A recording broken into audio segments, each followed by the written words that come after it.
What's happening, YouTube? What's going on? And so, my name is Albert. What is spirituality? What is it? Before I answer, I am a proud student of both J and UG Kristnamurti. And with that said, they wouldn't want me to consider myself a student nor them a teacher. So that's something that I gotta get straight. There's no teacher, there's no student, and I've been with these guys for years. And oh my God, do I have some good stuff for you if you stay with me. Now, I'm gonna get straight to it. There's no definition. There can't be a definition to spirituality. I don't want to use that word because it's a word. I was taught the word. I'm saying the word. And so that word was inherited. The word was fostered onto me. And so the true realm of spirituality is that it can't be defined whatsoever. And so the minute I try to give some type of a meaning, I lose it because there I come into the picture. The self comes into the picture. And so the spiritual realm doesn't involve the self because the self is the problem. And so there's no self. And so I'm going to read this definition here so that I can get into the mode, into the groove. And so let's get to it. The definition of spirituality. Spirituality often refers to a sense of connection to something greater than oneself. Now, there's nothing greater because we don't measure. There's no greater, there's no lesser, there's no greater than oneself. Just like Kristnamurti is no teacher and he doesn't want a student. The same way, there's nothing greater to turn to. And so basically, the spiritual realm means all I'm trying to do is get in touch with my innate self, which is the module of sensations. I'm a module of sensations. And now the idea of tapping into that realm is to become this module and then respond with the world's stimuli. And so whatever's going on in the world will feed me and then I will react. My sensations will react, which means my senses will be heightened. It'll be heightened senses, which have been squashed through concepts, through value systems, through religion, through our cultural upbringing, to do this, to do that. It's been stepped on. So we don't use our senses anymore. We use verbalization for everything. And so we don't have the senses. They're actually drowned and squashed, which is why we tap into that world so that we can be free from the concepts, free from the cultural upbringings and everything else. And so let me continue, which can include a search for a meaning for life. Now, there's no meaning for life either. There's no meaning. There's nothing to look for. Because the minute I look for a meaning, I draw upon the English language to put together words again. Those words were fostered onto me, and I am the deliverer of those words. Therefore, I am carrying the culture within the speaking. And so when I explain myself, it's not me speaking, it's culture speaking. Which can include a search for a meaning in life, a connection to nature. No connection to nature because we are that.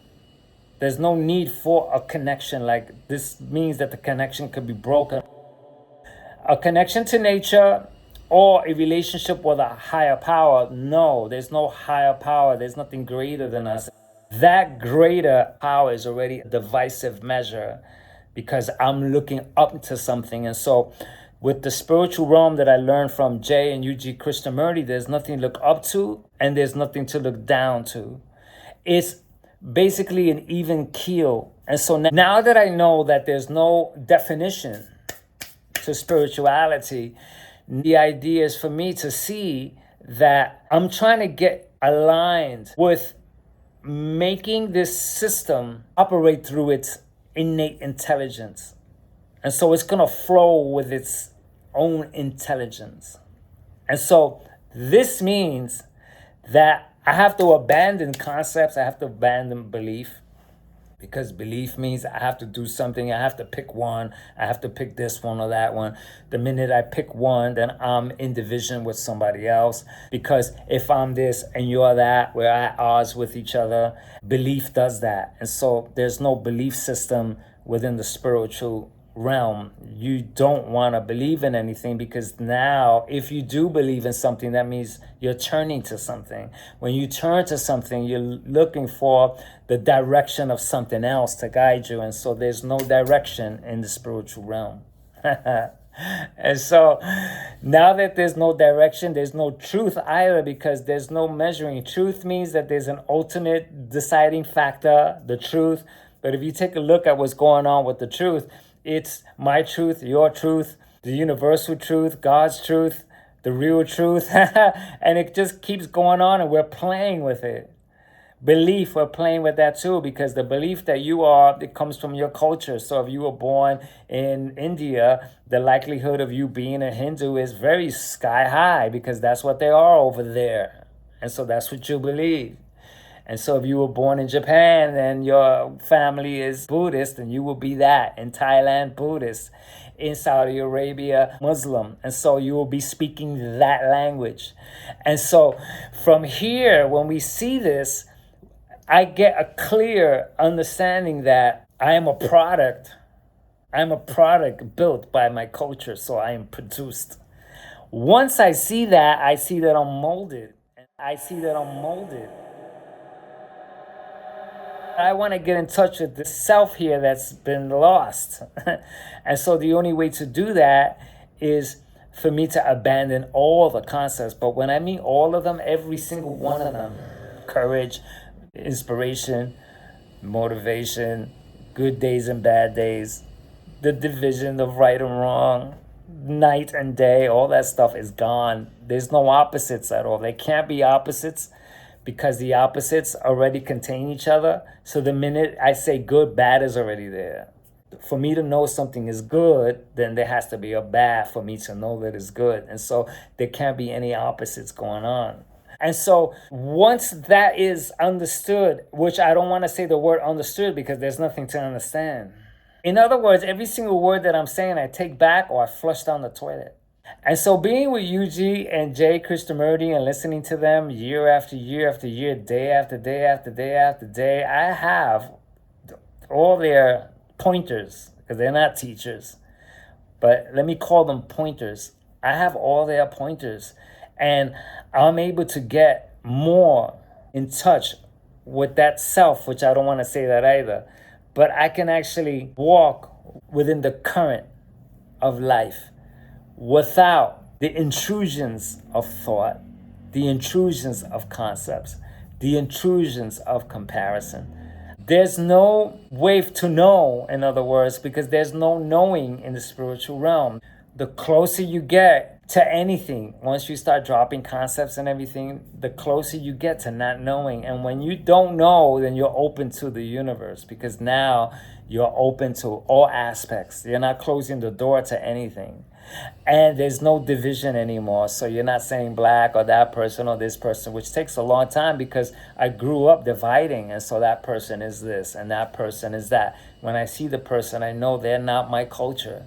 And so there's an automatic division, although I don't want to say so, but there is a division, because this thing here, it just doesn't get washed away by me just catching these words, because these are words. Once again, it has to be a total transformation. A psychological transformation has to happen, but this has to happen through the cells changing, through making these shifts, because there's also no change.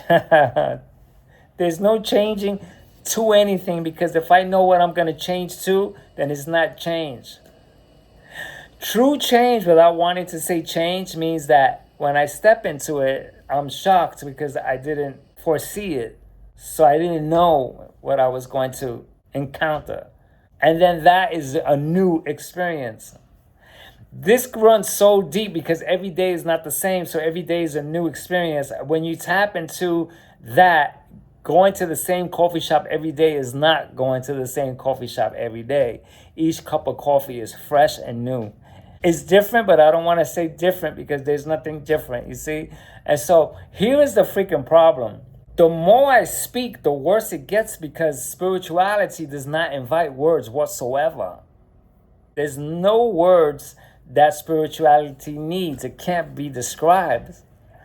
And so what I'm trying to do here is just let you know in the deepest way, because I just can't say, what is spirituality? Well, there's no meaning, and then walk away. I have to elaborate on it and share, because we are so used to the mind conveying, articulating, deciding, and we act as though the mind is the living entity when the mind is just a tool. It's an instrument. But we correspond to the mind as being a living entity when it's not. And so a lot of us, through our thoughts, will think it's real and that it's really happening, but it's not. Think about all these guys fighting over a fight that hasn't happened yet and stuff like that. Shows that our minds can be convinced to a certain point that we can foresee stuff. Religion is a perfect example, because we'll go ahead and believe in a God, and the God that we have was forced upon to us, and then this here, we believe it as so. But forgetting that it's a belief to begin with. And so there's nothing to fight over, but we do fight over it as though it's factual when it's not, because we were taught to do so. And so all the fights are such a waste of time, because no religious person against any religious person ever talk to each other, because is this religious culture talking against this religious culture talking, and then they are the spokesman battling it out, but battling it out for nothing, because it's the culture speaking, so these two are not ever speaking. You can't speak. How can you? You take any child and you throw them anywhere in the world, wherever they end up, and whatever culturalistic religion is there is what he's going to freaking adopt. And so all of this stuff that I'm saying is contingent upon grasping that spirituality can't be grasped. It can't be defined. There's no way to say anything about it at all. The only thing that's next from this point is silence. Silence. Silence. But the spiritual realm does not distinguish sounds. So noise is also silence. We were born into noise. Like in the stomach, we heard noise. When we came out, we heard noise. It's all freaking noise. If you record right now with your whatever tablet you have, you'll be shocked at what the microphone picks up that you can't hear.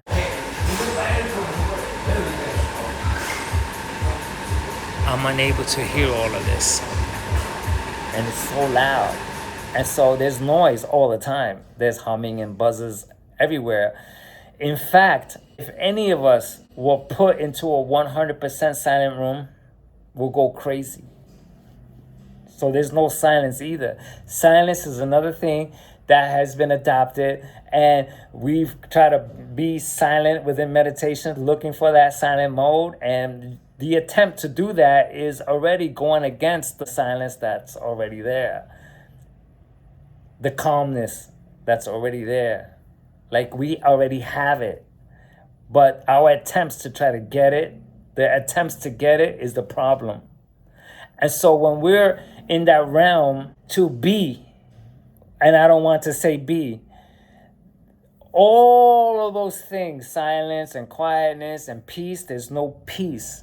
This is already a peaceful entity.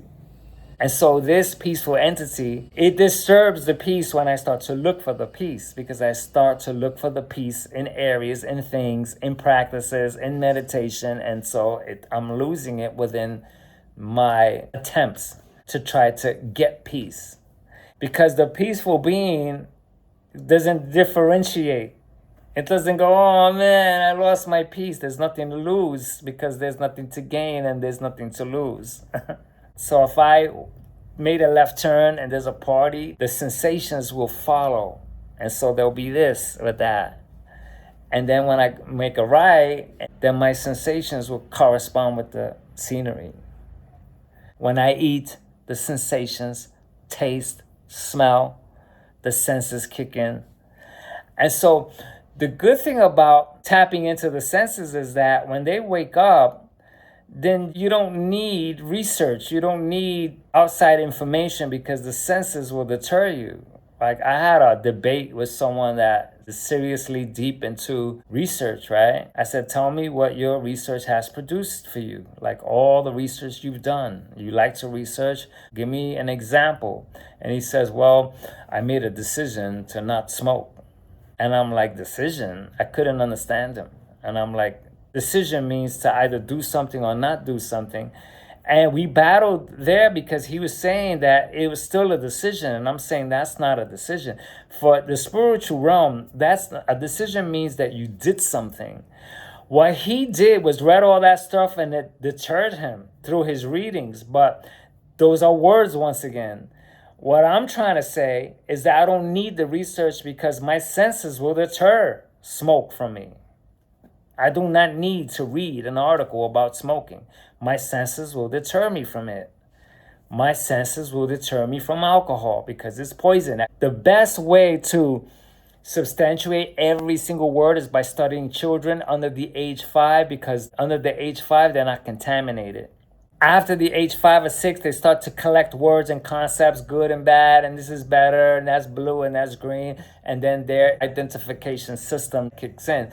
But before that, there's no blue, there's no red, there's no tall, there's no short, there's no value system. You give a kid a napkin to play, and they're perfectly okay with that because they're not valuing it against another toy that's worth more. And so that's the best way to substantiate every single word, because if you watch a child, you can see these children innately responding to life. And so they'll cry and they'll pout and then they'll play and then they'll have their moments, and all their sensations will travel through them. Now, those sensations that travel through them is what we want. We want that back because we lost it with concepts. With you gotta be this, and when you grow up you do this, and in order to do this you have to be better, and do the best you can and be the best you can, and you're the best and everyone's the best. All that stuff, it tramples upon us, and we lose the innate self that will just do it.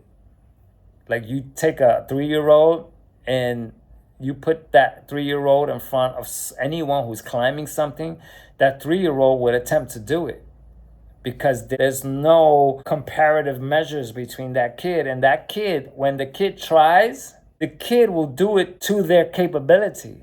They won't do it because they can't reach or they can't, so they won't be able to do it.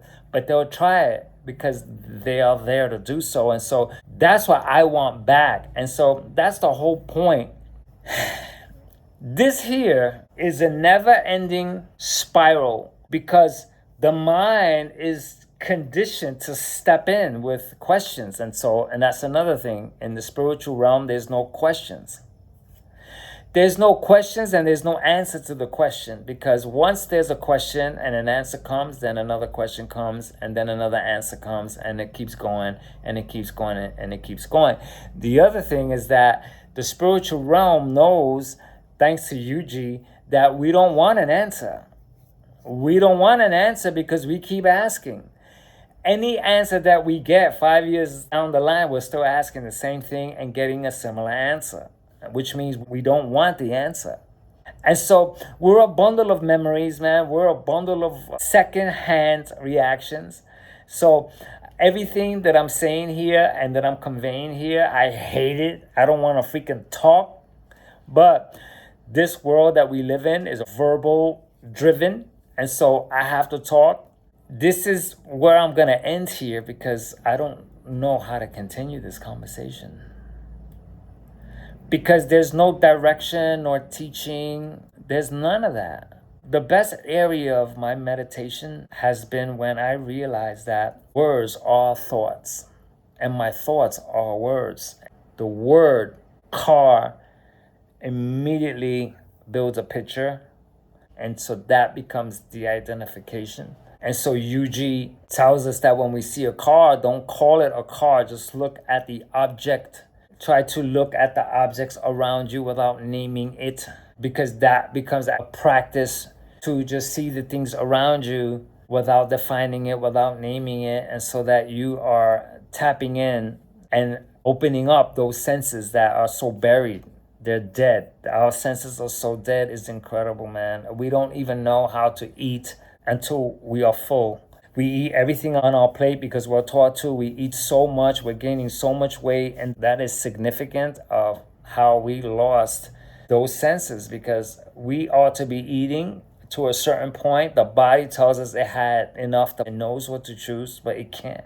The body is so intelligent. What J.N.U.G. Kristnamurti is trying to tell us is that this innate system, it has an intelligence that's freaking incredible, but it's gone, man. There's no way to tap into it. And you can see it by the way we eat, the times we eat, the reasons why we eat. The foods are not foods anymore. It's a protein and the omega-6, and we're defining everything. We're technically tagging all the nutritional constituents to everything we eat, and then we're talking about it. And then while we're talking about it, we're praising ourselves through words, like if we're doing something good, all while we're battling, trying to keep in shape, trying to keep up with our health, trying to keep up with taking care of ourselves, and it shows that we can't. And so the smell senses, the taste senses, sight, perspectives is all screwed up. We can't see straight because what we see has a background. And it's their perspective that I'm looking at. And so Jay says to try to sit and really have nothing to look at. To keep your eyes still and just observe, which observe is a terrible word because observation is also an act. And so there can't be an act either. So that word, Jay uses that word a lot, and that word is tough. I would not subscribe to that word. The best thing that comes to my mind now are animals, because they're not talking, thank goodness. And they're basically responding to their stimulus, doing their thing, and that's it. But there's no observing either. And so with everything said, there's no definition to spirituality. There can't be.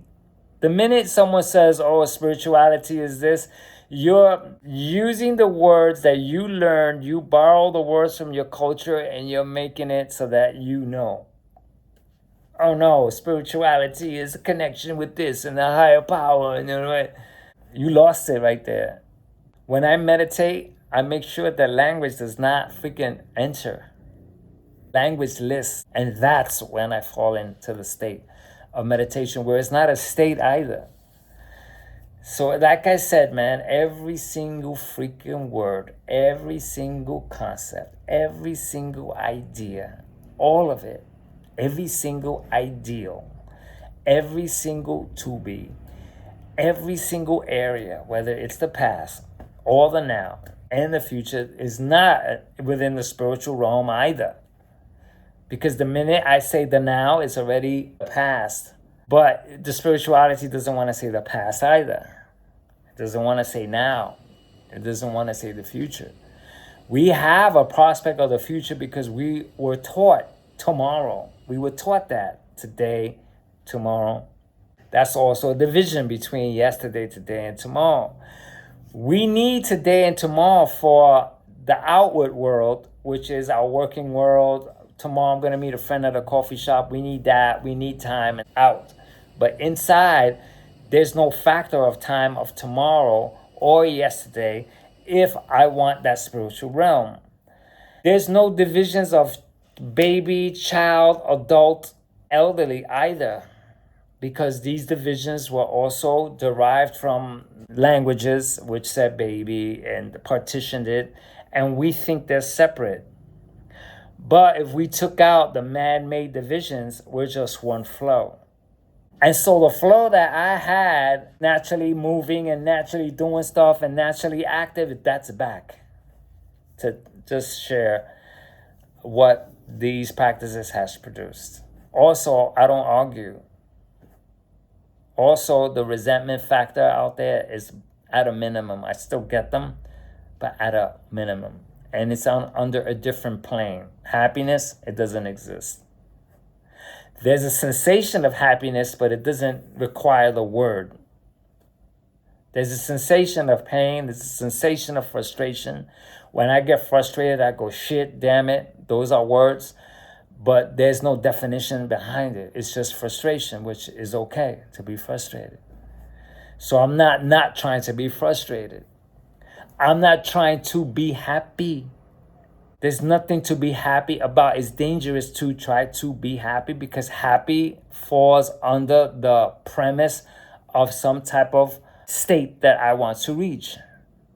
If I want to be happy, that means there's an idea of what that is. And then if that idea to be happy is to have an extra $100, when I get that extra $100, I'll be happy. But then when I lose it, then I'll be sad and I'll be tossed between those two again. This is getting difficult, man. I don't know how the hell Jay and UG did it, man. Because you can't, is not found within the speaking. I really don't know. Now that I'm sharing all this stuff, I give them so much credit how they carried along for 2 hours. It's difficult to try to articulate words when it cannot rely on words. It can't. So I'm going to leave this video here and I'm going to see if it's worth posting it. And until the next one, catch ya.